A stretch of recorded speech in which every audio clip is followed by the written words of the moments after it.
I think we're, all right. Okay, so we have been discussing different elements of Jewish law, Jewish tradition, as far as it goes into the issues that are happening today. War, the state of Israel, the ownership of the land. Today we're taking a slight excursion and we're going to look at the Maccabees. And the more we look at the Maccabees, the more we see how there are certain challenges to how the Maccabee story is understood, was understood, and how it was portrayed. So history is really about historians sometimes more than it is about history. You have prophets of the past, as they're called, where they retroactively go back, look at events, and will explain them into Marxist terms, nationalistic terms, religious terms. You have this great challenge when it comes to history in general, in particular, stories that are used as part of a nation's myth. When I say myth, what I mean to say is the formative stories that are used to create our identity. So people will use them in different ways. So the Maccabee story is not in our Talmud hardly at all, not in our Midrash hardly at all. We have to talk about another set of books first, and then we will get to the Jewish angle. There's a set of books called the Apocrypha, which means the outside books. These are books pretty much after the close of our canon. The Jewish canon closes at the beginning of the sect, traditionally. There is some debate about elements in the canon, but in general, the books that are considered part of our Bible, the 24 books of our Bible, is the beginning of the Second Temple period. The last prophets, after Mordechai and Esther, Ezra and Nehemiah, Malachi, Daniel and his buddies, that's all the beginning of the Second Temple and the end of the exile that the Jews had been in Babylon and Persia. So we're talking about 2,400 years ago, before the Greek period. Mordechai, Esther, all these things are finished, so the canon is done. While that is being said, there are other books. Jews write books. Jews are not just, don't just have the Bible. Now, Jewish tradition had the Bible, the Tanakh, I'm going to use the word the Tanakh for 24 books, and an oral tradition and rabbinic discussions. They did not believe in writing books. As a matter of fact, Josephus, who's the Jewish historian, who's our very own Benedict Arnold, he leaves the Jewish cause in the Jewish revolt against Rome, and he becomes a general, and he starts working for the Romans. And he wrote a book of histories to get into the Romans' good graces about Jews and about Judaism and about the Jewish people. We debate how much we can trust him in his descriptions of things that were close to his time period because he had gone over to the other side. So sometimes we have discussions about him. But going back, Josephus says, the Jews are not like, he tells the Romans, Jews are not like other people, book upon book upon book. They have the Bible and that's it. Everything else is through the sages. There's a conduit and a transmitter of the Sanhedrin, the high court, and the sages, and they are the interpreter of the text. Otherwise, there'd be no end, so to speak, of what other nations have, which we have post-Talmud. But there was a period where we didn't have that. We had the Bible, the Tanakh, and the oral tradition and rabbinic interpretation, but the teachers were the book.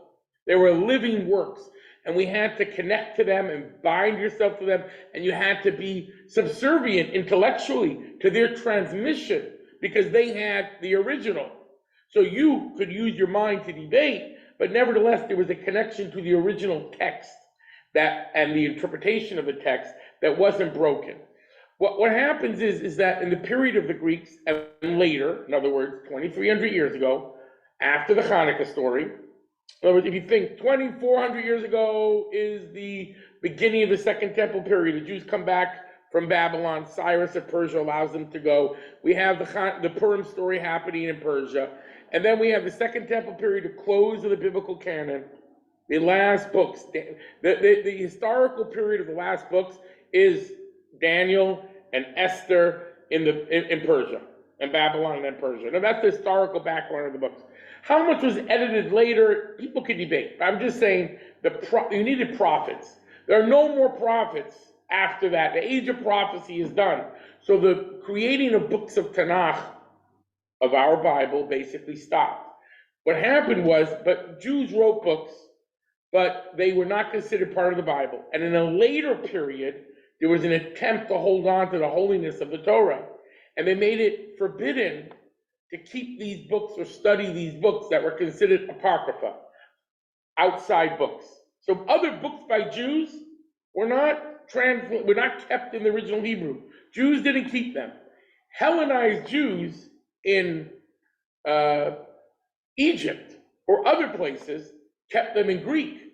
But we slowly lost the Hebrew originals of many of these books. Some of these books were written originally in Greek too, because Jews had become, as we're going to discover, to become Hellenized, even after the Hanukkah story. The great irony of the Hanukkah story, I'm going to give it to you now, is the Maccabees that fought against Hellenism, they themselves are swallowed alive by Hellenism and become Hellenists themselves, their grandchildren, their great-grandchildren, till we have the King Herod. They become totally assimilated into the dominant cultures of the time, despite the Maccabean Wars. In other words, the third, fourth generation after the Maccabee heroes. But be that what it may, the Jews in Egypt were no longer speaking Hebrew. They're translating the Bible itself into Greek, and they kept many of these works. The miracle of the modern times is that we have discovered original Hebrew manuscripts of books that we thought were long lost that still existed. In the Cairo Geniza, for example, one of the famous books of the Apocrypha that is quoted in the Talmud is called The Wisdom of Ben Sira. They discovered the Hebrew original, and that was the beginning of that revolution of uncovering in a attic in Egypt, in old Fustat, old Cairo, where the Jews used to live.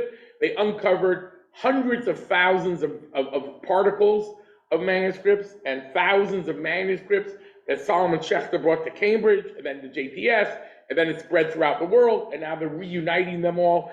Tremendous understanding of that whole region of the world in the later years. In other words, in the years between 700 and 1100, 800 and 1100, and other periods. But I'm getting off topic here. I'm just letting some people in. Getting off topic. But the point is books called the Apocrypha. The Apocrypha has among it 4 books of Maccabees. Maccabees 1, Maccabees 2, and 3 and 4. 3 and 4 is philosophy. 1 and 2 is history. 1 and 2 deal with, one book deals with the military battles. 2 deals with the religious persecution that the Jews were put under by the Hellenist government in the time of the Hanukkah story. It's written we have it only in Greek today. We don't know if these books were originally written in Hebrew or not. We don't know. But even if we assume they were, we only have Greek translations today. The Jews didn't keep them because, since they weren't sacred, there was a challenge. These books end up in Christian Bibles. Why? Because they don't differentiate between what was considered inspired or prophetically transmitted, who wrote these books, who kept them. In Judaism, we keep every letter, every word. If it's from heaven, we're careful. We read it out loud. We correct the guy who's reading it. If he goes instead of puch, and much instead of puch, everyone's yelling at him from the synagogue. Every word, every letter, everything has to be perfect. So what happens is the non-Jews, different churches, have this in their Bible to some degree, books of the Apocrypha. We don't have any of those books. They're called outside books. But for historical purposes, people would look at them. So just to give an example, Josephus, who lives later, he's in the Roman period, and I'll do a quick overview. In the Roman period, and he writes these histories, but Josephus has 400 paragraphs on the wars of the Maccabees. The Talmud has, in rabbinic tradition, a little bit. Here, there, a quote here, a line here. They weren't interested in, seemingly, they weren't interested in the battles of the Maccabees. And we have to understand why. Was this a self-censorship in a time period when we were afraid that other nations would see us romanticizing and valuing rebellion against an authority, and maybe that would be dangerous? Keep that out of the Talmud. Or was there really, the Talmud is written down, by the year 500, and the Mishnah is written down by about the year 200, 250. So the point is, that's what some people want to claim, but in general, there are lots of things in the Talmud they did not worry about censorship. They said things that got censored by different people throughout the ages because they didn't like it. There's stuff in the Talmud that don't seem that they worried about the censorship too much, I have to say. So, going back, there seems to be an ambivalence about the military battles of the Maccabees. And the question is why? Is it because the Talmud is not a history book and it only gives us messages that are relevant for our lives? Or was it because the Maccabees at a certain point became the secularized, Hellenized rulership in the land of Israel, and at that point, there was nothing Jewish about it, except that they were Jews. Herod, king of the Jews, as others call him, was a Edomite slave who family had converted to Judaism, at least from his father's side, and becomes king of the Jews. The Jews don't see him as being any great hero of the Jews. He's an evil person, a bad guy, does bad stuff. He does some good things, but in general, mostly bad. The point is, the Jews don't spend a lot of ink talking about his accomplishments, his wars, his negotiations in the Talmud, in the Midrash, and the Mishnah. Okay. This is just to put out the framework. And the argument is going to be, in general, in history, is that the Hanukkah story, the way it's been transmitted until the modern period, was that it's about not the physical battle, physical war was not the main message. The main message was it was a fight for religious freedom, and it was not for national freedom, even though it morphed into that. And that's what we're going to talk about. There are two prongs of Maccabean wars. There's the religious freedom, and then the way it becomes a war for national freedom, for independence. And there's two different approaches to how we view religious freedom versus the nationalism, and how the nationalism ends up in disaster for the Jewish people and for the destruction of the temple. In other words, by the Jewish people getting back into and entering into this nationalistic battle, the question becomes a question, debatable, about how did the rabbis of old in the Talmud and Midrash view it. Debatable. We're going to see it's debatable. But there's no question in the commemoration of the miracle as it has been expressed by Jews throughout the ages, the predominant message has been religious freedom battle. The success was getting the oil for the menorah, which was not enough to last one day. It lasts 8 days. We light a menorah. It is true. We will see that there are those that say, of course, we're celebrating the victory as well. But the reality is there was another 25 years of war just for them to be able to have the Greek, Syrian Greek rulership over them broken. This was going back and forth for 25 years. In other words, this wasn't done like this till they had what we would call an independent state. It takes them 25 years.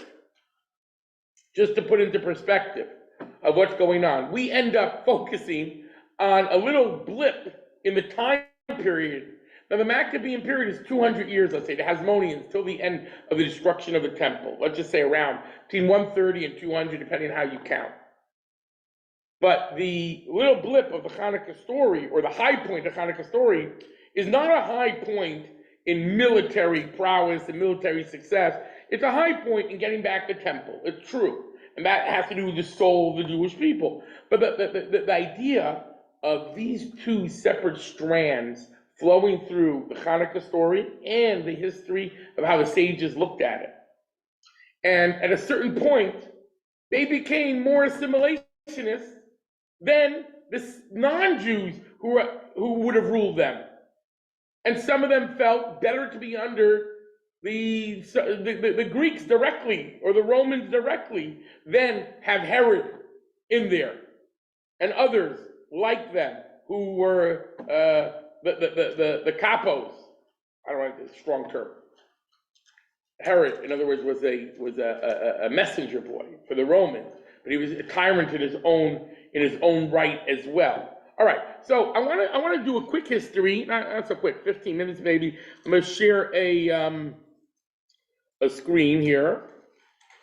Oh, but first I want to do something else. Sorry. So I want to just do the world empires here for a moment. Now I got to find my Zoom again. Where did my Zoom go? Sorry, everyone. Okay, I gotta see everyone here. I lost you all. Where is Zoom? Hey, when that happens. Not there. I'm so sorry, everyone. It should be. It has to be the Zoom windows here. Oh, here we are. Sorry, everyone. Okay, here we go. So I'm gonna try this again. Here we go. This is just to give an overview of the empires that were ruling the area throughout the ancient history. So just to clarify for a minute, not everyone had independent countries. There were empires, and these empires ruled all sorts of different provinces. And the idea of independence was not always something that every region and every tribe experienced equally. In other words, yes, sometimes the natives were restless, but the Babylonians, the Assyrians, the Egyptians before, the Hittite Empire, and the Greeks later, and then later on the Muslim caliphates and all those type of groups, Romans in between, they all ruled many countries. So the idea of an independent state was not always necessarily an ideal that every group went for. It's something of the 19th century of nationalism where it really became like a value, self-determination, all these type of ideas. But you have to think of history, it wasn't always that way. Now, there were those that pushed, and there were those that you can't force me, you can't make me part of your nation. But we will discover that for the Jews, for the most part, Jews were willing to be a minority, even in foreign countries, and they didn't necessarily rebel against foreign rule unless it encroached on their religious behavior or it became unbearable because of persecution. But in general, the only real issues were when it was religious. I want to even back off from what I just said, because they put up with a lot of persecution as long as you were able to, because the world was run by empires. You're a little fleck in the world, a small tiny country. You don't necessarily get the ability to fight for your independence all the time. Okay, here's an overview of the world.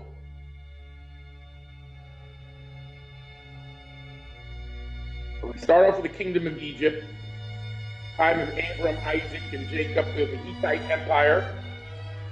And then we have, after that, the kingdom of the Jews of Israel, time David and Solomon. You see their time going there. The Assyrians, Ashur, we're a little blip in the purple. We're still there. The Babylonians come along and get rid of the Jews, take them into exile, take over, exile us. Persia comes over, takes over, lets us go back into Israel, but we're still under the Persians. Oops. Then along comes, take the Macedonians, the Greek, and the Romans take over. In that time period, then the Byzantines, okay, I'll let them do the rest. These were another Persian empire based out of Persia. Then you have the Muslims come over.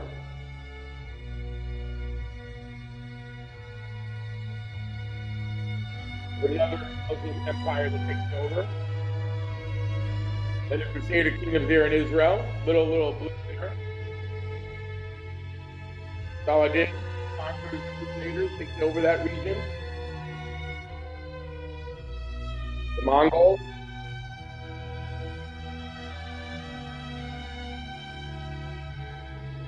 All right, the Ottoman Empire. Then comes World War I.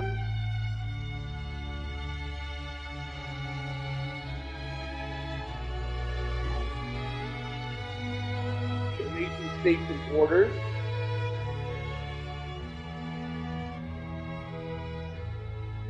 (1948) Israel, and all the other countries around, a little before, a little bit after, as we see, get their borders.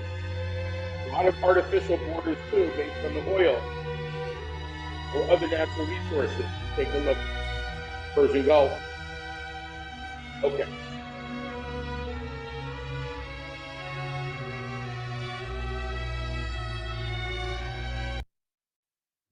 Okay, let me close that one up.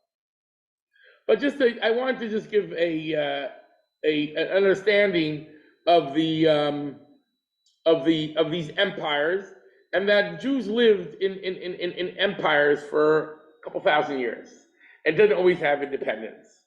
So, in other words, once we're conquered by the Babylonians, and then we're the Persians. The Persians are the ones that allow us to go back. This is what we're up to now. Then they come along the Greeks. So here I'm going to. Here we go. I'm going to share that, and we'll do a.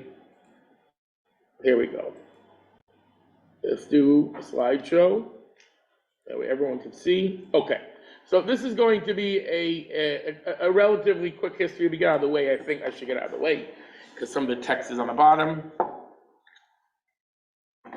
Okay. So Jews and Greeks. So when Alexander the Great conquers Persia, that's when this Greek period begins. Like that. That's how we do it. All right. So problem is with the Greeks are not united with geography. There are these different nation states. Let's say Athens and Sparta are the two big ones. And what happens is they when they start conquering the world, they did something unique. They did not just, Persia had the best highways.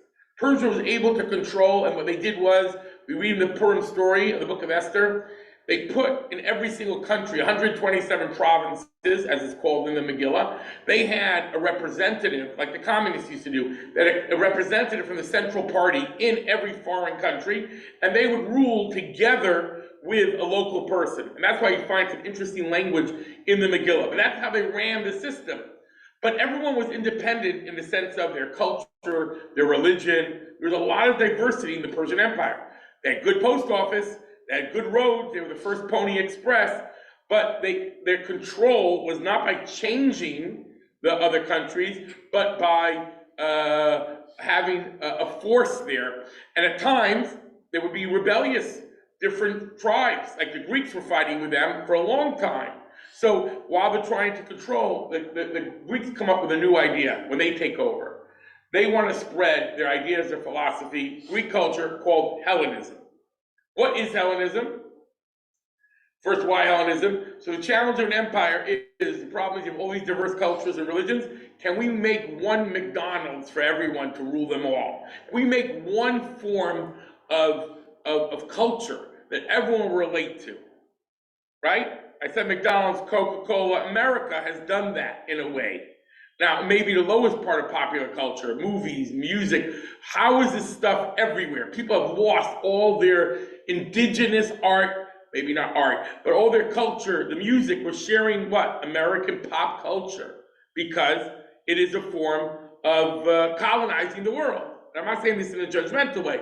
I'm just saying the lowest common denominator can happen. Here in Hellenism, the attempt was, how can we create something that will allow other nations to keep their culture, nevertheless to feel part of the larger one? So merge all subjects into one Greek culture, and then also this idea of combining best of Greek and Oriental civilizations. So the idea of combination, they would go wherever they went, and they would take from the others. They had no problem with that synchronicity, or whatever the terms they would use, of creating that sort of culture. But you still had to take on the Hellenist values. Okay, So Alexander the Great is a very young man when he takes over, and he conquers the whole region that we saw on the screen before, and the region here, his campaigns and context. He dies at 33, a young man, lots of plans.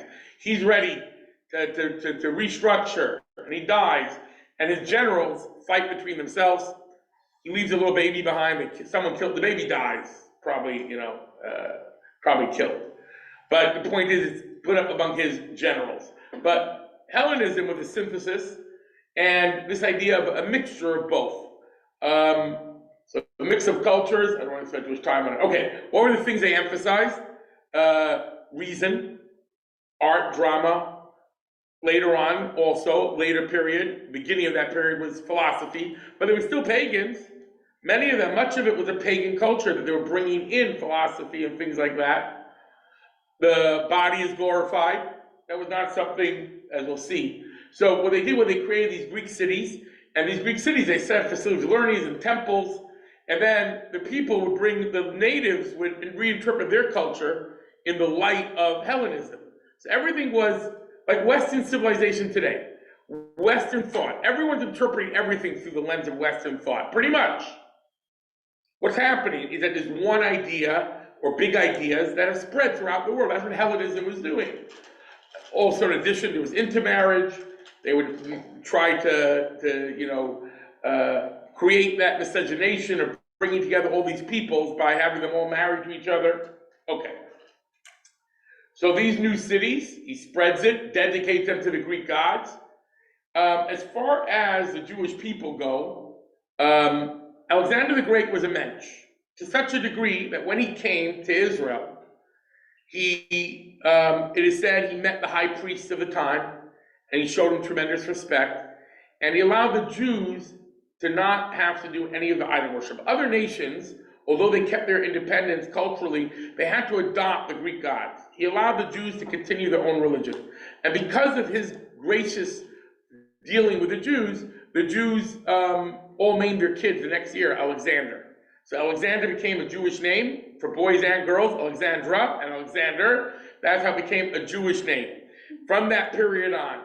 Okay, but the difference in their focus for the Judaism, the beauty of the soul, spirituality, holiness, in other words, goodness is beautiful. For the Greeks, beautiful is good. In other words, for the Greeks, it's the physical. For the Jews, it's spiritual. In general, we're going to oversimplify, but in general, Jews were not into the physical arts. They weren't into that. They weren't into worshiping the body. They weren't into those things. They were into morality, purpose, all those things. Of course, the body is important as a means to an end. Again, Judaism debates to what degree, but they made it into an ideal. They created God in their image, while we believe we were created in the image of God. It's a big difference. Creating God in your image, all their gods are the most petty, vicious. And they took themselves, they did that, and they put it like on the gods, just like us, just bigger and stronger, and the heroes. For the Jew, it was the opposite. Oh, I could be so much better. Oh, I should be emulating my godlike nature. It's a whole different approach. Not like, oh, the gods are even worse than me. There's no morality then. Okay, but either way, so when Hellenism comes to the Jewish people, so initially, it is not with an iron fist. Initially, it is something where the Jews can either choose to partake of or not partake of. And it's this new world culture that is sweeping the world, and it's beautiful, and it's wisdom, and it is pleasures. All the hedonism of the world, the Greeks were okay with. The Jews weren't. Jews had a morality that tells you, don't do this, don't do that. So there was pleasure, there was beauty, there was culture, there was art. It was tempting for some. For others, it wasn't. So we have two groups on the right. Oversimplification, but Hellenizers, and there are different degrees of Hellenizers. How much are we all Hellenizers? In other words, the greatest irony, of course, is that the Maccabee Games, which is named after the Maccabees, who fought against the whole Olympic concept. They become the name. But either way, Hellenizers is, let's take what we want out of that culture. Others, leave us alone. And then there are others, we're moving to the hills. Who these pietists are, the term is used in the book of Maccabees, Hasidim, which is the same name that people use today, but there have been many groups of Hasidim in history. We're not even sure who these were, because we don't have enough of a backstory on them. But there were those that said, hey, we're getting out of, we're not hanging around here. They've taken over our holy country and they've made it into 42nd Street. They made it into Las Vegas Strip. They've made it into whatever, I'm dating myself. But they corrupted the whole place. We're moving on. Okay. Now, among the Hellenizers, we're going to see there were different types. There were those that adopted whole hog, literally, the religion of the Hellenizers. All right, but what happens? Let's go. So Alexander the Great, he comes into Judea, meets Shimon the Righteous, he's the high priest. He makes the city of Alexandria capital of Egypt. He dies suddenly at age 33 at 323 BCE. After his death, it's divided up among his generals. Okay? The Ptolemaic and the Seleucids is what we're worried about. The other one we're not so worried about. We're not so worried about the others, but we're worried. Those are the two that we are going to deal with. Okay. Because Israel's caught right in the middle. Israel initially is under the Ptolemaic Empire. Ptolemy, the general, the boyhood friend of Alexander, who takes over. So the Jews are there, and the relationship is not bad. There was some battles in the beginning, but different things. But whatever it was, he controls it. And the Jewish community of Alexandria is flourishing. It's not bad. They're not imposing their religion on the Jews. The Jews are slowly assimilating. Here's the thing: if there wouldn't have been this blow up, we all would have slowly assimilated and disappeared. In other words, everyone, we would be the sugar in the tea of the Greeks. In other words, melt and disappear is where it was going. I don't want to mix my metaphors. A lobster being boiled doesn't recognize it. The Jews that were slowly assimilating would have just been lost. But what happened was that as we're going to see, the Seleucid Empire comes down too hard on the Jews and tries to force them to convert to their idol worship and paganism, and that causes the Jews to fight back. Okay, so the Ptolemaic dynasty is Judea is the battlefield between them. 301, Ptolemy conquers Judea. He sends Jewish prisoners to Alexandria. There already were Jews in Alexandria anyway, which is the town, the city in Egypt. There are many Alexandrians, okay. But Alexandria becomes new capital. Egypt becomes a center of culture. Great library there. Jews are granted under the Ptolemaic limited autonomy, just like they had under the Persians before. Little interference in internal affairs. Hellenism widespread but not forced. The high priest already was to a great degree a religious leader before. And then there is a rise of upper class of Hellenized Jews. So what's happening is there is a level of assimilation, acculturation happening. It's happening. It's a new world. What happens is, okay, Jewish Alexandria, we're not going to spend too much time on, but the Jews have been in Alexandria. What happens is they assimilate relatively quickly to the degree that they forget Hebrew. They're reading everything in Greek. And this is one of the great challenges of our generation in America as well, is that these people, we have nothing left of them because once there was a breakdown, because they didn't write in Hebrew or any of those things, they lost Jewish literacy. So it's a very interesting comparisons of the Jews of Alexandria. Okay, so let's go a bit further. So Ptolemy, they translate the Torah and that time period into Greek. That's where the Septuagint comes from. The Septuagint is only the first 5 books, what was translated then.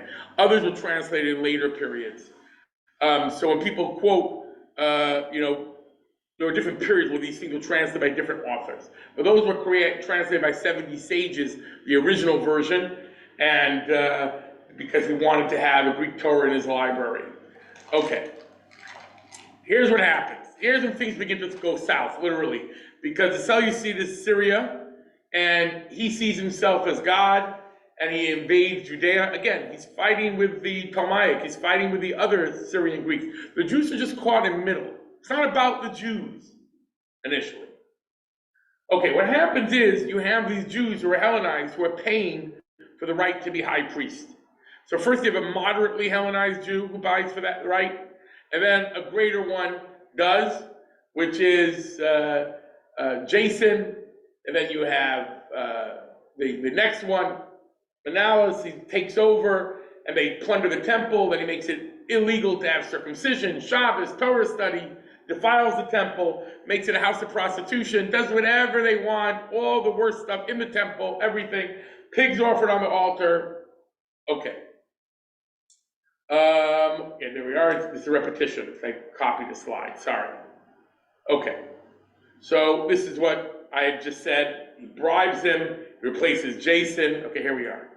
Okay, what happens is, just to go very quickly, what happens is that there's the Hellenized Jews who are fighting over the kahuna, who will be the big kahuna, who will be the Kohen Gadol in the temple, the high priest. So they think that Antiochus is either dead or something happened, so they have a rebellion. So he feels a rebellion against him.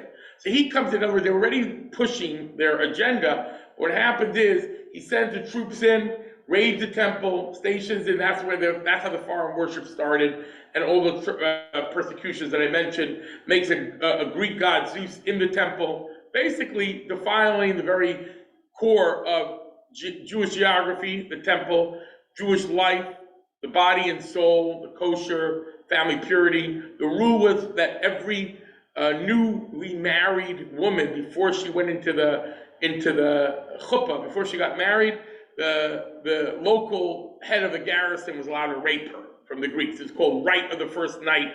Whether this actually happened, how many times it happened, there are stories about it. It's an ancient, in many cultures, there's claims of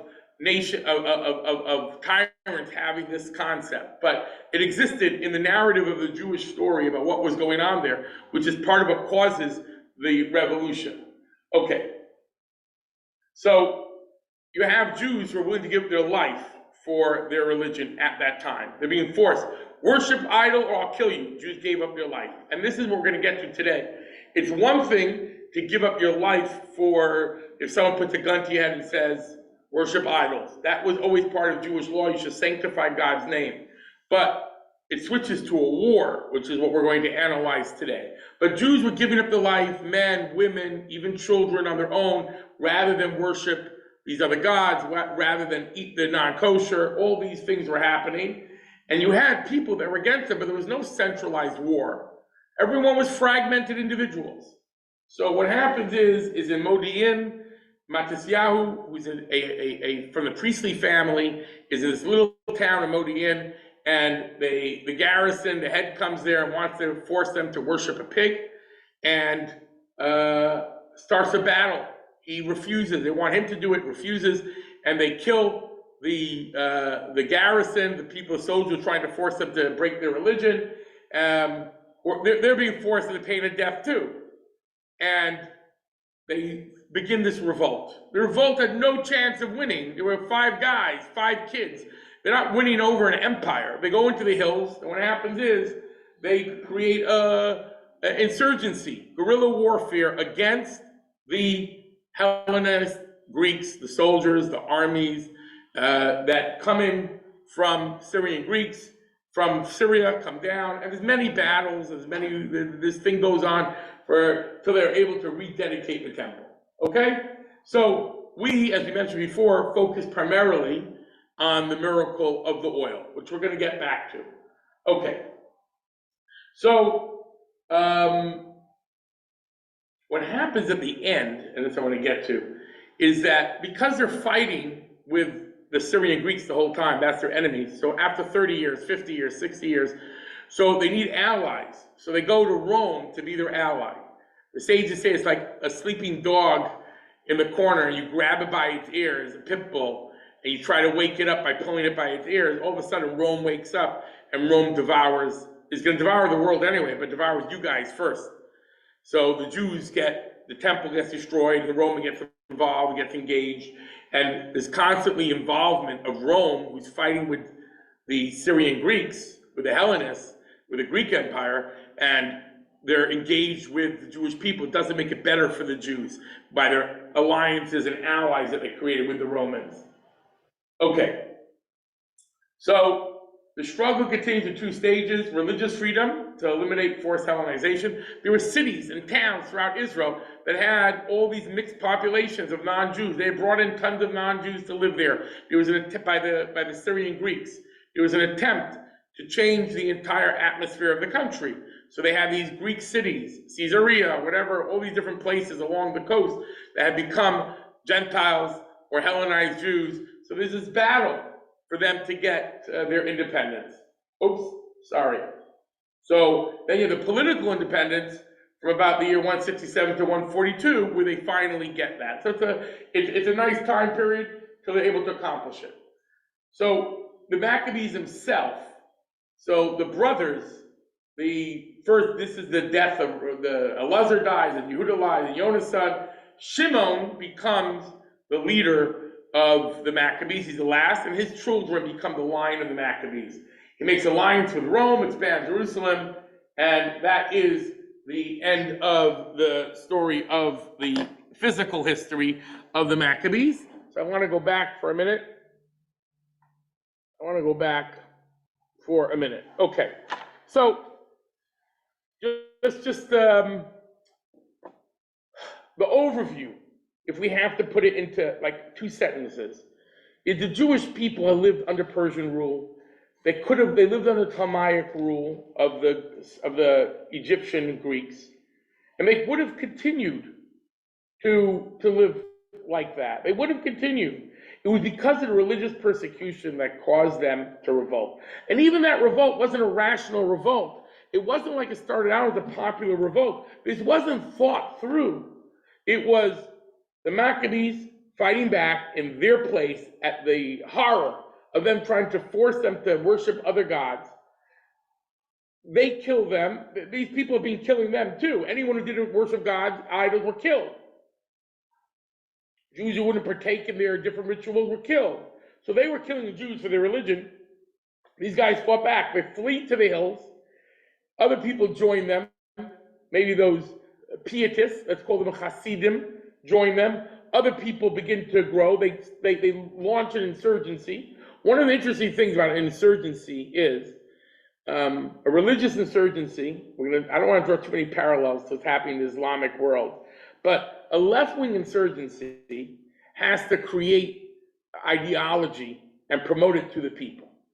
So you have to sell them on Mao, on communism, on liberation theology, or whatever you want to sell. But if a religious group that has had the theology before, it takes a second to get them on. You don't have to convince them of the truth of your arguments. The only question is, should we have a war over it? But the ideology doesn't have to be created. So what does an insurgency have to do? You have to get the ideology out there.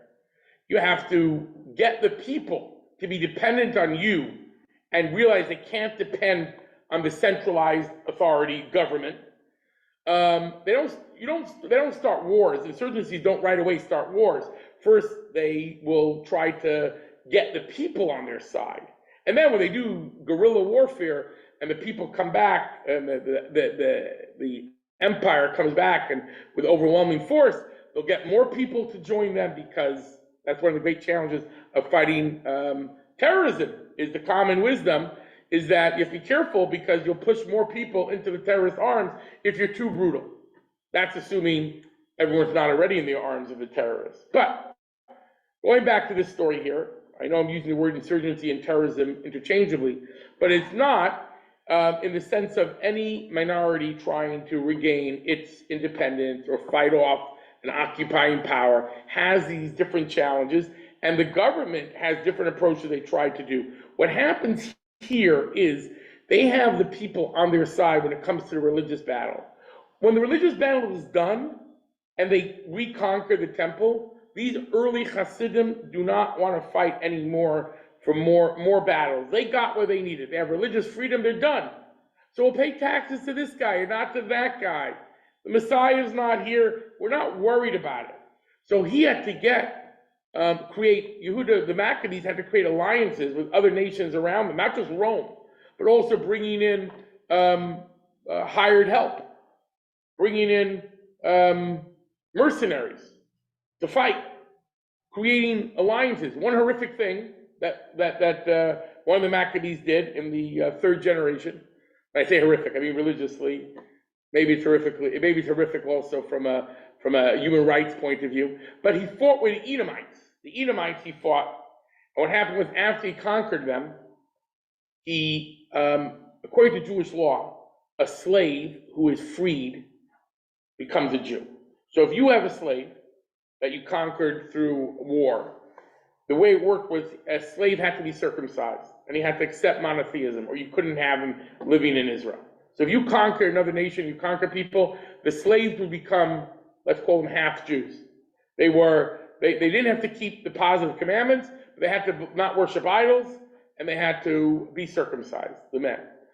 If you free that person becomes a Jew. If you free the slave, at any point they're a Jew. So what this Maccabee did, he went and this is Yochanan, he goes, or Shimon, he goes and he conquers the Edomites, makes them slaves for a day, and then frees them for them to be his allies. So you have a whole tribe of people that get folded into the Jewish people. This is the one time of forced conversion that Jews did. I don't want to say totally forced, but because what happens is first they're slaves and then they're freed. He found this loophole. Yes. Were they circumcised? Yeah, he circumcises them. In that one day? Well, I don't know if it was one day, whatever, a week, a month, whatever it took to circumcise everyone. And Herod is a descendant of these Edomites, and he ends up coming back and killing all the Hasmoneans. He wipes them all out. He kills every last one of them because he wants to be the heir. He's a slave that comes into power. And there's a lot of civil war and all sorts of things going on in the later generations of the Maccabees, of the Hasmonean family, the grandchildren, great-grand. They become totally Hellenized. I mean, it's the greatest irony of Jewish history. Okay, so what we're going to look at today is what right did they have to start a war and endanger thousands and tens of thousands of lives of soldiers to fight a war of religious freedom? No one is threatening to kill you unless they come over to you and say, worship idols. I know Rochabel spoke about this in her class as well. But I just want to clarify. If someone put a gun to my head and said, kill somebody, or I'm going to kill you, I'm supposed to give up my life. But I'm allowed to turn the gun on that person trying to kill me. He's considered an attempted murderer, even though he's not threatening to kill me. He puts the gun to my head and says, worship idols or I'll kill you. I'm also allowed to kill him. But I don't have to hang around and say to him, hey, I don't have to go sit in his house and wait till he puts the gun on my head. I can go hide in the hilltops like the pietists. I can go down to Egypt and emigrate and have freedom of religion there, like the Jews had in Alexandria. I don't have to stay in the land of Israel and fight a war. Why did they choose to do so? Now, it was their land. Jews have always believed the land of Israel belongs to them. The reality is the land of Israel has been ruled by many, many empires. By the Babylonians, by the Persians, by the Greeks, and different leadership among them. Is there a necessity, give me liberty or give me death, that Jews have for nationalist freedom or for religious freedom? Why can't I just move? Why did they fight this war that had no chance of succeeding? Of course, in retrospect, of course, it did. But initially, they didn't know that. As a matter of fact, at the beginning, they're just fighting with little garrisons. They're doing these striking attacks in the middle of the night. They don't have any real force. They're pinpricks. Then it snowballs. And the only reason they get saved, by the way, is all sorts of things happen. The Romans are fighting with the Greeks, and other people are fighting with them, that they have to leave. All sorts of things happen that give the upper hand. This was not a fait accompli. The Jews didn't have to win this war. It's like after the fact, oh, the Jews had to win. Who says? I don't know if this story is apocryphal or not, but there's a story told of a guy. He said he was in West Point, and he asked the instructors who were looking at ancient battles, why don't you teach any of the battles of the Jews? Now, I don't know if it's a true story or not, but it's a good story, so I'll say it. So he said, because the Jewish battles in the Bible don't always make sense that the Jews won. There's God happening there. There's miracles happening there. Not always are the strategies the best.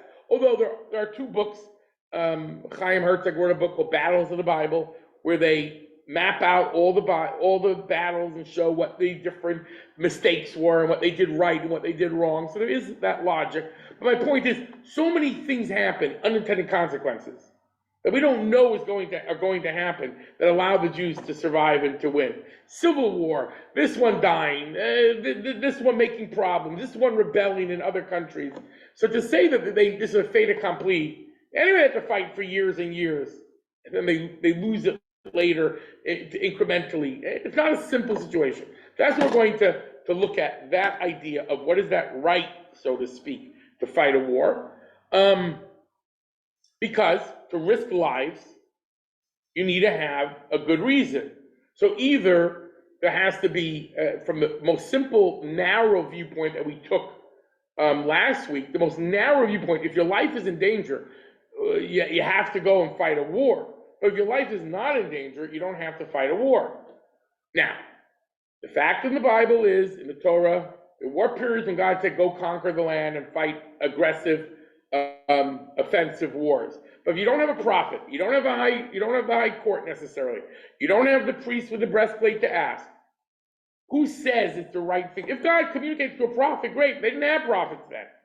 So how do they know, A, this was the right thing to do, and B, how do we glorify it today when it seems to be somewhat problematic, the initial stages of the war?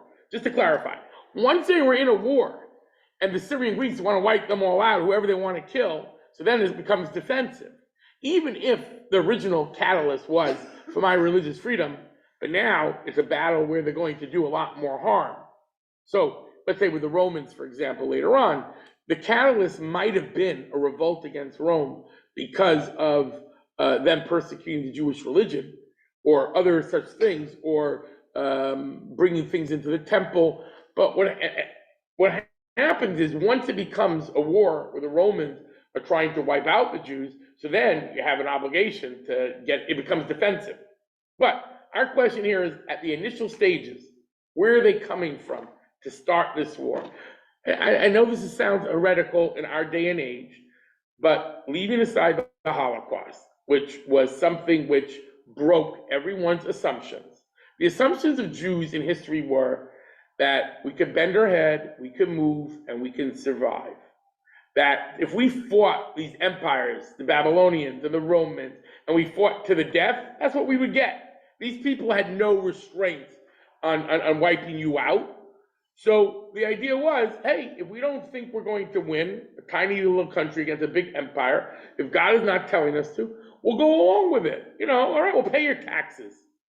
No taxation representation is not enough for the Jews to start a war.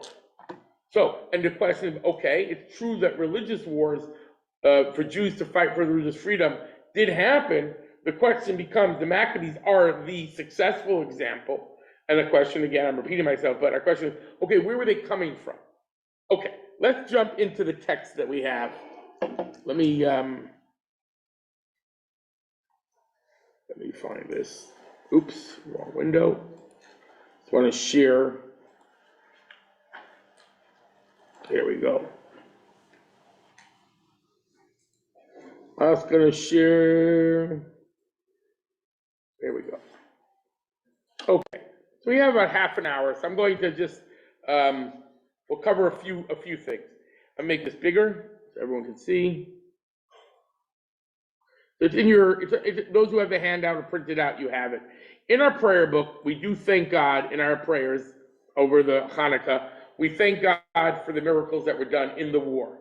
And here's how it goes. We thank you for the miracles of redemption, for the mighty deeds, for the saving acts, the wonders that you have wrought for our ancestors in those days at this time. In the days of Mattathiyahu, the son of Yochanan, the high priest, the Hasmoni and his sons, when the wicked Hellenic government rose up against your people Israel to make them forget your Torah and violate the decrees of your will. So the reason for the war, they're trying to get us to forget the Torah and violate the mitzvot. That's the reason for the war. But you, in your abounding mercy, stood by them in the time of distress. You waged their battles, defended their rights, avenged the wrong done to them. You delivered the mighty into the hands of the weak, the many into the hands of the few, the impure into the hands of the pure, the wicked in the hands of the righteous, and the wanton sins into the hands of those who occupy themselves with your Torah. I hate to say this, probably shouldn't because it's, why bring something up? This was also a civil war. This wasn't just Jews against the Syrian Greeks. The whole Hellenized population had become radicalized Hellenists. They brought in, together with them, the prostitutes and the radicalized Hellenists. There were the moderate Hellenists that just like, movie night in the theater. And there were others that wanted to bring hogs on the altar. There was a civil war going on as well. They joined with the enemies against the traditional Jews. That was happening. And the battle was for the Jewish identity. It was a civil war, which is why the language here is the righteous in the hands of the wicked. This is referring to pure into the impure. Righteous into the wicked is a term used for the Jews against each other. Okay. And the wanton sinners in the hand of those who occupy themselves with your Torah. Again, the sinners, that's connected to Jews and Jews, not just Jews and non-Jews. You made a great and holy name for yourself in your world and effected great deliverance, redemption for your people to this very day. When your children enter the shrine of your house, cleanse your temple, purify your sanctuary, kindle lights in your holy courtyard, institute the 8 days of Hanukkah, give thanks and praise to your great name. It does not mention the miracle of oil in our prayers. We have two different commemorations. We have a lighting of the menorah, and we have singing songs of praise in our prayers. In the songs of praise, we focus on the battle, and we focus on the fact that we mentioned candles were lit. We don't talk about a miracle. We don't say why the candles are lit. There always was candles in the temple, oil, light. So they rededicate the temple, but we don't have the miracle mentioned here, just by the way. But I just want to go back for a second here. I know I have something to say about this issue of the civil war that took place. Okay, I don't remember what I was going to say. All right, so just on one foot right here, we're thanking God for the battle victory. It is about the battle, but the reason for the battle was that we're commemorating was because they were trying to get us to transgress the Torah. That was the motivation. It wasn't for nationalism. It wasn't because they felt it was a mitzvah for Israel to conquer their own land and have independence, and that's a reason to fight a war. That's not what the motivation was. The Talmud says, and we do this in our prayers and when we light the menorah, what's the reason for Hanukkah? What is Hanukkah? For what reason was the mitzvah of the candles commemorated? On the 25th of Kislev, begin the days of Hanukkah, which are 8, which you're not allowed to lament the dead, and you're not allowed to fast. When the Greeks entered the sanctuary, they defiled all the oils, and when the Hasmonean dynasty prevailed over them and defeated them, they made search and found one cruse of oil which had the seal of the high priest, and enough oil for 1 day, and it lasted 8 days. So the next year, these days were appointed days of festival and recital of Hallel and Thanksgiving. When exactly the commemoration with the menorah was done, one could possibly debate. But the commemoration of the miracle that happened is seen as have happened right away. In other words, the idea that there was this miracle. And the idea that we focus on that miracle is interesting, although we're thanking God for the physical one as well. I want to read Maimonides, reading number 3. Here it goes. Reading number 3, top of the second page. Here's his history. In the era of the Second Temple, the Greek kingdom issued decrees against the Jewish people, attempting to nullify their faith. That's what I wanted to say. If the Maccabees had not fought the war, there'd be no Judaism, there'd be no Christianity, there'd be no Islam. There would just be the Greeks. There would just be Hellenism. There would just be materialism and philosophy without this revelation of the divine and everything that Judaism and the monotheistic religions have added to the world. It wouldn't be. Because if the Jews would have disappeared pre-Christianity, pre-Islam, which is what it was going towards, it would have been forgotten. The Jews were pretty much localized. You had some in Babylon still. You had some in Egypt, but they were becoming Hellenized anyway there. The real battle was taking place in the center of Jewish life. It was about to become converted into something totally different. Judaism would have been gone. So he says here, refusing to nullify their faith and refusing to allow them to observe the Torah's commandments. They extended their hands against their property. So this is, the idea of they took money from them as well, and their daughters. In other words, there was this issue of them taking women, wives, daughters. They entered the sanctuary, wrought havoc within, and made the sacraments impure. The Jews suffered great difficulty for them, for they oppressed them greatly, until the God of our ancestors had mercy upon them, delivered them from their hand, and saved them. He says, how were they saved? the sons of the Hasmoneans, the high priest, overcame them, slew them, and saved the Jews from their hand. So the way Maimonides puts it, God saves them through the Maccabees. They appointed a king from the priests. Now, this is an important thing. The Maccabees were from priesthood. They were not from the house of David. The house of David, Judah and the house of David are supposed to be the eternal kings of the Jewish people. The Maccabees usurped that by becoming kings. The first generations were not really kings. They didn't call themselves kings. They were princes, they were leaders. The third generation, when they begin to Hellenize, they called themselves kings. And that was a serious problem for traditional Judaism, because you're not a king, you're a high priest. You can't share both crowns. You get one crown, crown of priesthood, crown of kingship. Choose. You don't get both. You're a priest. But either way, Maimonides sees them as a positive thing. They appointed a king, and sovereignty returned to Israel for more than 200 years until the destruction of the Second Temple. Maimonides sees this as a good thing, that sovereignty returned. It's not like sovereignty is not a good thing, it's a good thing. Our question was, catalyst for battle, right to risk lives with a war that you seemingly can't win.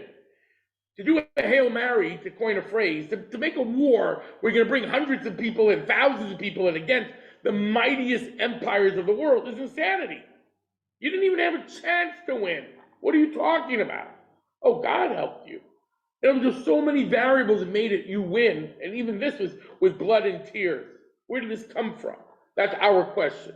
Okay, so then he has the story of the miracles. I want to go down. Okay, and that's Maimonides. You can read on your own. Okay, here is Nachmanides. I'm not going to read everything. Nachmanides has a slightly more negative approach to their kingship. Maimonides just mentions that sovereignty seems to be a good thing. Nachmanides says in Genesis, the prophecy of Jacob on his deathbed is that the Shevet shall not leave Yehuda, the scepter will not depart from Judah, nor the ruler's staff from between his feet. Which he understands to mean that whenever there is, it doesn't mean there'll always be a king. We have different interpretations of what this means. It means whenever there's a king, it should be from the house of David, not from other tribes of the 12 tribes. There are 12 tribes Jacob has. Tribe of David is Judah's tribe, not the Levite, the Kohanim. Okay, so take a look. He says here, it doesn't mean that there'll never be kings. Nachmanides is arguing with the Christian missionaries as well of his time. Because they said, oh, look, it says there'll never be, look, the Bible's not true here. Look, the Jews lost their rulership. You don't have a king. He said, no, that means there'll never be a scepter. Because the Bible itself says there'll be a time when you won't have a king. He says, there'll be a time when you'll be exiled. You'll no longer be any sort of king. So what does it mean? The Bible, you'll always have a ruler. The prophet is not saying that you won't enter captivity, because Judah would always rule over them. Instead, it means to say that the king who should rule over them should be from the tribe of Judah, and none of his brothers rule over them. This is what it means, that every lawgiver in Israel who carries the king's signet shall be from Judah. It is he who will rule and command all Israel, and he will have the seal of royalty until Mashiach comes. So the scepter is an allusion to David, and Shiloh is his son over the beings of the people. Ibn Ezra says, okay, we'll leave that out. Now he says here, I'm skipping down here. Once the scepter of royalty comes to Judah, it will not depart from him to another tribe, even though Saul was king for a while. That was only temporarily, and because God wasn't happy with the Jews asking for a king. But here I want to go down to what we're talking about here. Skipping, it's just interesting. I copied the whole thing in the text just because it's an interesting background to the issues. So he says here, look what he says here. He said, when the 10 tribes of Israel continued to crown kings one after another of the rest of the tribes, they did not revert the king of Judah. They transgressed the testament of the ancestor, and they were punished. In other words, the fact that there were kings other than from the tribe of Judah, once what God had prophesied had come to be, they're supposed to all accept David and David's line as king. He says here, this is also the reason for the punishment of the Hasmoneans who reigned during the Second Temple. They were saints of the Most High. He uses very nice language about that. Without whom the learning of Torah and the observance of commands would be forgotten in Israel. we would have lost our religion without them. He says it clearly. We've been over. And despite this, they suffered such great punishment. The four sons of the old Hasmoni Mattasiyahu, saintly men, who ruled one after another, in spite of all their prowess and success, fell by the sword of their enemies. And ultimately, the punishment reached the stage where the later generations, where our rabbis of blessed memory said, if someone says, I'm from the house of Hasmoneans, you know that he's a descendant of a slave because Herod had killed out everybody. We reached such a degree that the house of the Hasmoneans is wiped out. There's no vestige of this house left over. So you could blame maybe the children of Shimon, who became the Hellenized rulers, but he says, why did all the other children end up dying in battle? Why couldn't God save them in the battle too? He says, two reasons. He says they ruled, although they were not of the seed of Judah, and therefore they removed the scepter, and they replaced what God had wanted, that Judah should be kings. And therefore, what happened is slaves ruled them. It is they who destroyed them. In other words, they get destroyed by the slaves. That's the ultimate end of the kingdom. He says another issue is that they're supposed to be priests. And as priests, they're supposed to be teaching morality, ethics, and holiness to the people. They gave up their jobs of being the sages and the teachers to be political leaders. And it's not their role, we already said, but more than that, they're also abdicating what they have an obligation to be doing. I'm talking now after they won the war. Winning the war was holy and good. It's how they behaved afterwards, even when they were still righteous. They should have given over rulership to the house of Judah, he says, Nachmanides. And number two is they should not have abdicated their responsibility of being teachers of righteousness and teachers of holiness to the people. They should not have taken both crowns, number one. Number two, they also were leaving behind some of their responsibilities. They're supposed to be totally committed to the Jewish people religiously and spiritually and all that. Okay. Last one. The biblical text tells us that a prophecy, that Hashem says, I will not, while they're in the land of the enemies, I'll not reject them, nor spurn them, or destroy them, and nullify my covenant. So our sages say, what is this redundancy of these verses? They are prophecies for all the different rulers, foreign rulers that will rule the Jews. He says, I will not reject them, nor in the days of the Greeks. I won't abhor them in the time of Vespasian, who is the Roman ruler. To destroy them in the days of Haman. To break my covenant, which is about religion, with the days of the Persians. Okay, etc. For I am the Lord their God. Oh, I'm sorry, the second one. I messed that up. The second one here. He says basically he's interpreting these biblical verses that God is saying that in the time of the Greeks, I will not allow them to be destroyed. That Hashem is prophesizing this, that the Jewish people will have foreign rules, but the Jews will survive. And that God will give little leaders, little bubbles of independence or safety or security, even while in exile. Okay, so I just want to get to the core idea and then close with make sure we have time for a video about this. Here's the issue.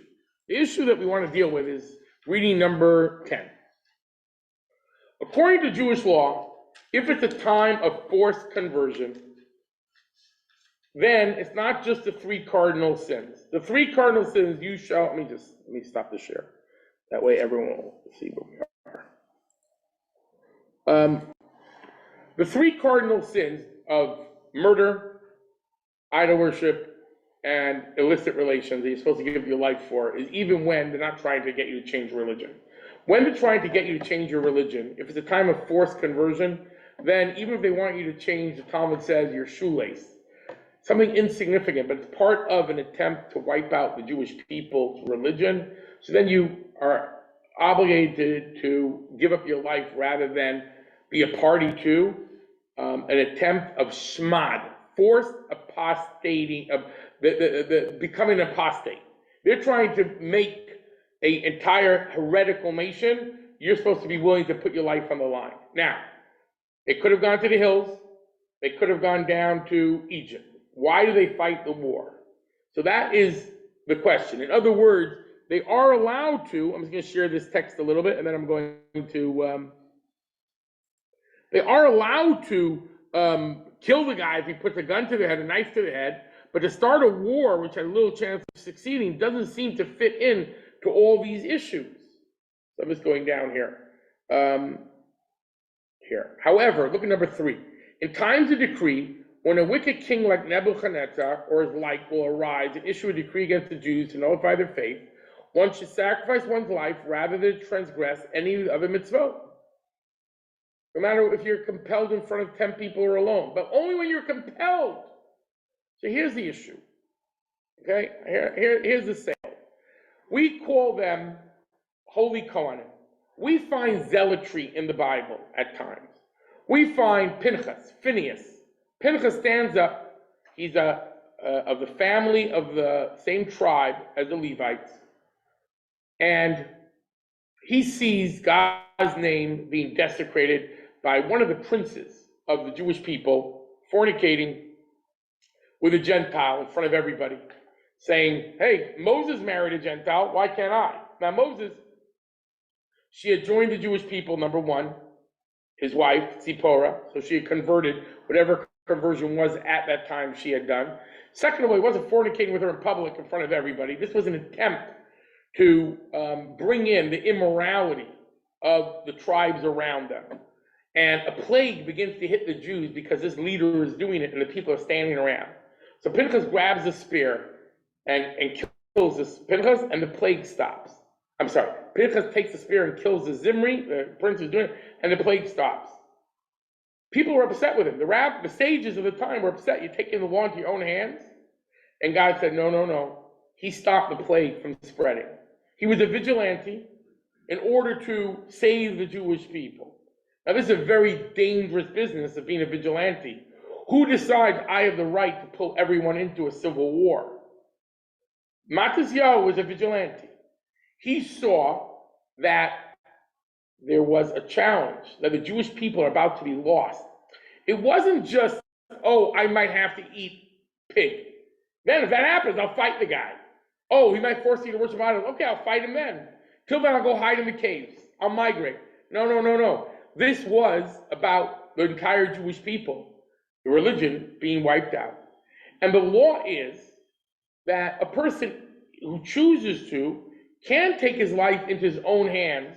He's allowed to, if it is for the sake of God, the Judaism, to save it. You're allowed to, it's not obligatory, and really it should only be somebody who is a great man, great people on their own. In other words, you're taking a step here. Everyone who joined you is choosing to join you, but you're taking a step here for religious freedom to save the Jewish people and save the religion, which you are taking a proactive step. So they were going beyond obligation into what we call permissible from a zealotry point of view, and to save the Jewish people, they put their life in danger. They went beyond, and this is why we keep on saying in our prayers, in the hands of your great high priests, in the hands of your priests, because the priests were the ones who were the most zealot in biblical times. The tribe of Levi, Pinchas, all these people were completely dedicated. That was their very definition of who they were. So we focus on that because what we're saying here was, you're right, if they would have looked and asked the most rational, legal scholars among the Jews, do we have to wage a war? They would say, no, you don't have to wage a war. You can migrate. Go to Aruba. Go somewhere else, somewhere warm. Somewhere where they're not trying to kill you. Are we allowed to fight this war for our survival, our religious freedom? And ultimately, they've started to persecute us, taking our wives, taking the women, of course, once they started, so you're supposed to come to victory. That was the point. The question became, okay, what about the future battles? How many more battles should we have against the Seleucid Empire to get more control after they got? Not so simple. Not so simple about, can you compel people to fight these wars to get independence? If your life is not in danger and you want to conquer more of biblical land of Israel, not everyone was a fan of that. To fight against the Syrian Greeks, they're still stronger than you. They still come down with war elephants. And you're coming with pitchforks, okay, a little bit better, you capture. But in other words, God was with them. Maimonides sees it as a blessing that they were the leadership. Nevertheless, there was not this great enthusiasm necessarily for what happened. And for sure, by the third generation, when they became Hellenized, for that stuff, there was no enthusiasm left. There was civil war happening. And they were bringing in the Romans, and they were bringing in the worst of Greek excesses. In other words, it became corrupt. But they were holy. The first generation was holy. They accomplished a great miracle. God saved us. We commemorate that. We do commemorate that. Here's one last point. Judaism never focuses on the bad that happens afterwards, because history has these ups and downs. You have a choice to focus on the bad or the good. So here's one. Joseph gets sold to slavery. Bad. He becomes king of Egypt. Good. He saves his brothers. Good. They all become slaves. Bad. They get freed. Good. They worship the golden calf. Bad. They go to the land of Israel. Good. They get exiled. Bad. How can you celebrate anything? Everything has a bad. So we celebrate leaving Egypt at the Seder. We don't focus on the golden calf. We don't focus on leaving Egypt. That's not our focus. We can't help, we don't focus on being exiled from Israel. However, now that we're in the diaspora, it's very hard for us to celebrate Passover without any sort of recognition. Hey, what happened to our freedom if we're enslaved right now? If we're in the gulag or in a camp and we're celebrating Passover, so we have to remember, in every generation they try to kill us and God saves us. This year we're slaves, next year we're free.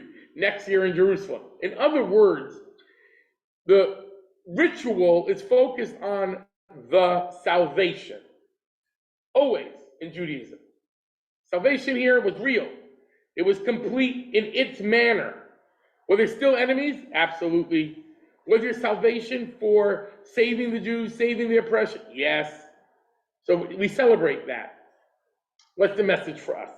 So I want to look at the Rebbe talking about his father, his father-in-law, and the Jews of Russia in general, who in the beginning of the communist regime, they went beyond the call of duty, many of them, to promote Judaism in the underground, even though for many of them it meant death or exile.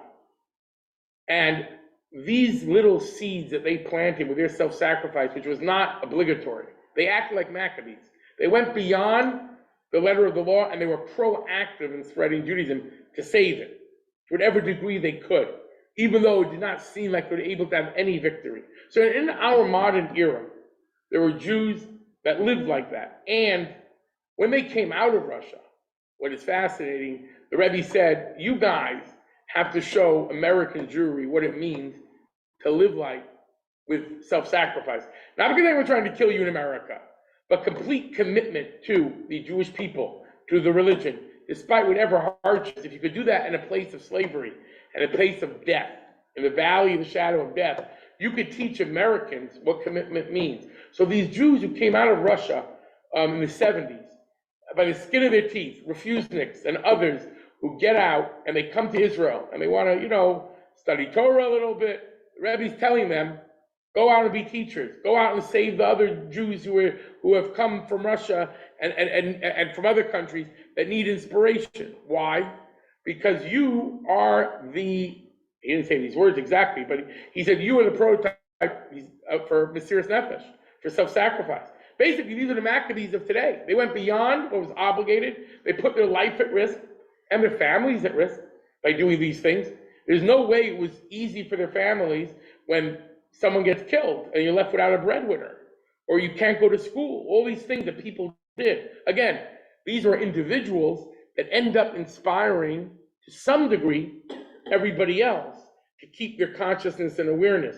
When you have the fanatics, if you will, when you have the zealots who are willing to go all out, that helps allow the others to stay connected, which is one of the interesting issues about how can we really justify it. Okay, here goes.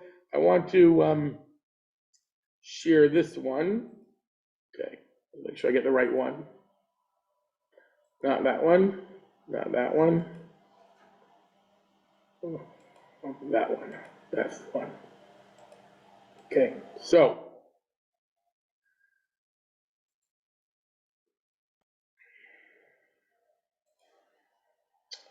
All right.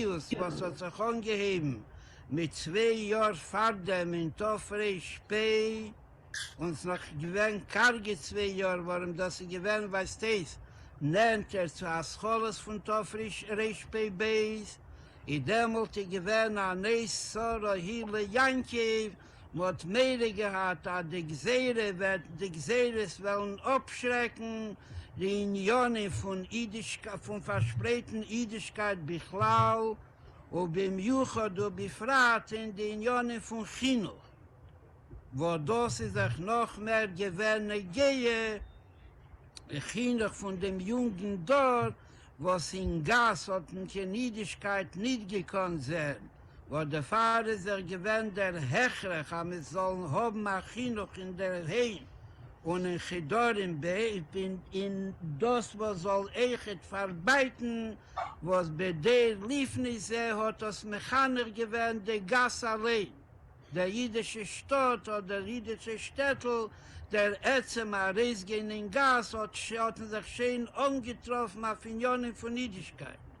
Marschenkin hat sich angeheben, die Gseires, ko Omur Lihil, was im Tofreisch Pebez, was gewähnt der ganze Starkheit mit dem ganzen Teke von der Gseire, warum sie gewähnt bei Hascholosso, mot noch nie gehad, dem Nisoyen, was sie das zu bekämpfen. Der Baal Simcha war Giule, der zählte in die Isvadus lefnei Schleishim Shono, von Yudbeis Yud Gimel Tammuz in Arzis Abris, wegen der Passierung lefnei Jevel schon von Heind in Tofreisch Beis. Aber Schaas hat sie geworden, dem Motzer der Wus wegen der Teke von Gseres, hatten gedacht, annehmen, gar starke Mittel auf bekämpfen das. Und was sich nicht gekonnt, das Tom bereich gelegen in die Gassen, so gewinnt Sakonis Nefoshes Mamosh, und was sich nicht als geschrocken vor die Sakonis Nefoshes, nur sie wohl gewinnt Leute Jeles, wenn man macht das in Gas, wollten gleich zugenommen. Und die Menschen, was haben gekonnt, in Chinuch, Jahadus und Bechol in Jone Jahadus.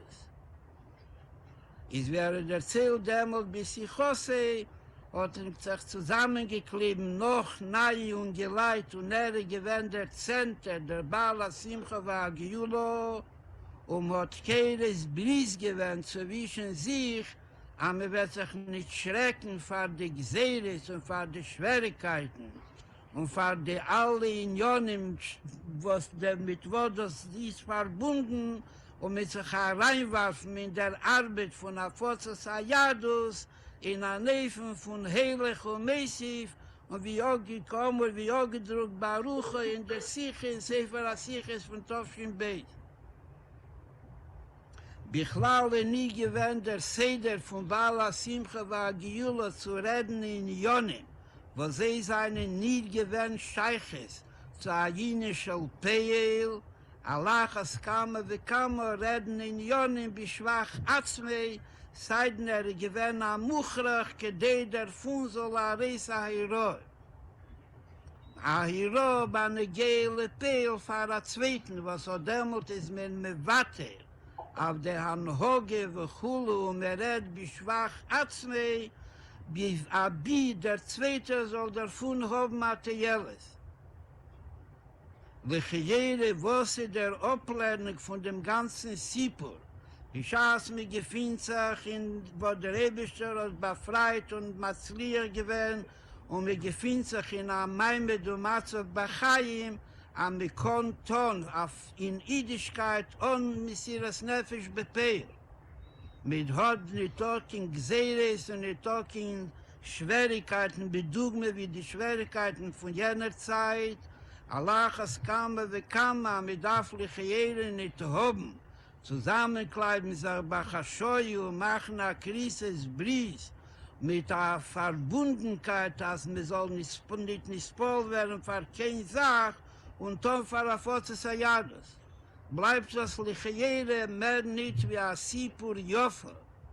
Eine schöne Erzählung, was hat getroffen mit 50 Jahren zurück, was Lichiere in Narcis Horwoche, in Amaime du Matzo, wo der Eberster bencht und gibt eine Möglichkeit zu tun. Beifen der Messe ve heilig on keine Schwierigkeiten. In Unione Jahadus, I das mehr nicht wieder erzählen, was sie gewähnt, Jom im Rescheni. Is dos Gufe a Hichocha, a dos is a Hiro, was me kondos, jeder kondos nutzen, bei ne Gehe Leile Yatzme. בהקדומה דה מיימר פו דה מלטן רבן, was מבאיר, a kurzer מיימר schon gedruckt, was מבאיר, was der Loschen Messias Nefesh. Lichayero hat gedacht stehen, Messias Aguf, Messias Chaya, was der Loschen Messias Nefesh, I der alte Rebbe Masbir mit Ateisvis Bier, was me kon sagen, bederach Efscher, a der Riker, was da in der Gehe, das Messias Horotzen. Okay, so let me just close that. Otherwise, I can continue. Sorry. Let me close that.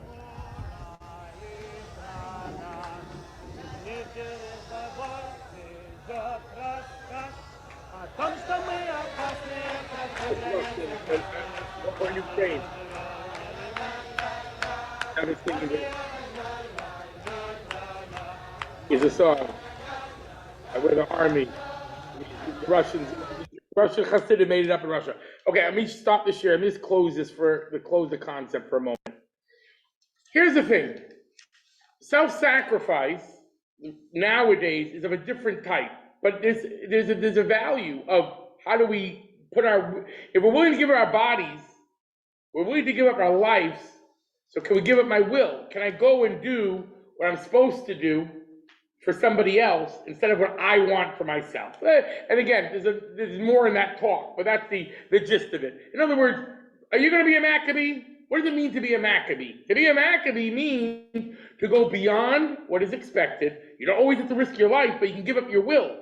Okay, but going back to the Maccabee story, just so we have the full thing, it was the right thing to do, but it had to be done purely. Not everyone had to do it. It took a group of zealots who were completely committed. These 10 guys, the Rebbe in Russia, many of them end up killed and dead and shot in cellars or sent to the Gulag.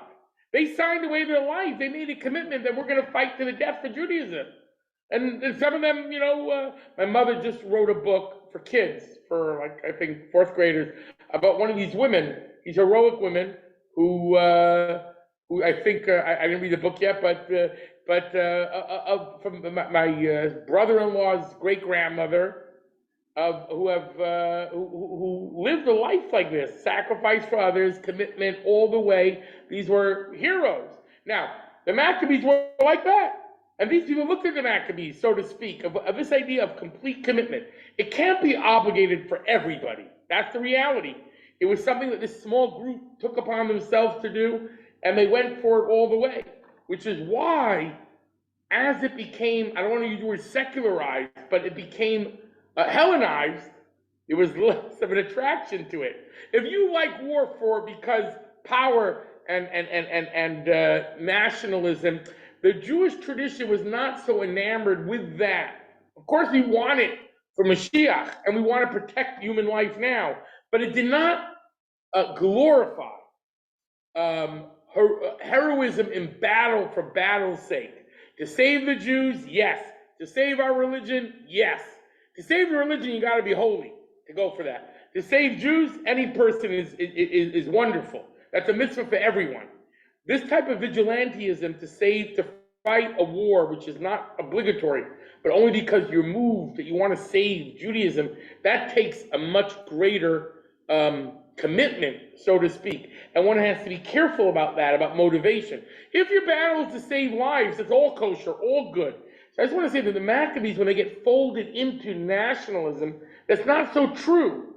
In other words, there are two strands of the Maccabee. There's the religious war, religious freedom, which we venerate and support, and then the other element, which really becomes corrupted very quickly, and they're having civil wars with each other. They bring in the Romans, they bring in disaster, they bring in Herod. Ultimately, it all turns to mud in the end. Not good at all. So full circle, we can justify the Maccabees for the Maccabees, but it doesn't become boilerplate and the methodology that every time Jews are being persecuted religiously, we start a war. It's not true.